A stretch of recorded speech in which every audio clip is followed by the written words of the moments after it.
એકવાર એક ગોપી ગોરસ લઈને જતી હતી તો પ્રભુ એની સામે જ બેસીને ભોળા નજરથી બોલ્યા, અરે કાંટો વાગ્યો છે કાઢી આપને. તો ઠાકોરજી નીચે બેઠા અને પ્રભુના પગ પર ગોપી હસ્ત ફેરવવા લાગી, અને હસ્ત ફેરવતા એ ગોપી મગન થઈ ગઈ.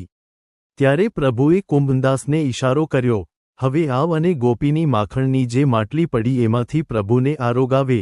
અને સખી તો એવી ભાવમગ્ન થાય ગાય છે, પણ જ્યાં શ્રીજી આરોગે છે તો માખણની ઘાર ગોપીના મસ્તક પર પડી.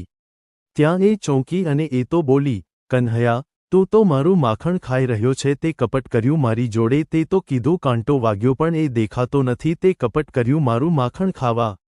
તો પ્રભુ કહે, કપટ તો તે કર્યું. ગોપી બોલી, કેમ? તો શ્રીજી કહે, જ્યારે કાંટો દેખાય જ નહીં તો 1 કલાક સુધી ગોતતી શું હતી? મારા ચરણ કેમ મુકતી નથી? ત્યારે કુંભદાસના મનમાં આવ્યું કે ગોપીને પ્રભુ કેમ વશ છે કે જે ચરણ દેવોને પણ ના મળે એ ચરણ પ્રભુ ગોપીઓને સામેથી આપતા હતા. પ્રભુ કોઈની પાસે પણ બિરાજતા હોય પણ ચરણ તો ગોપીને જ સોંપ્યા છે. જય શ્રી કૃષ્ણ.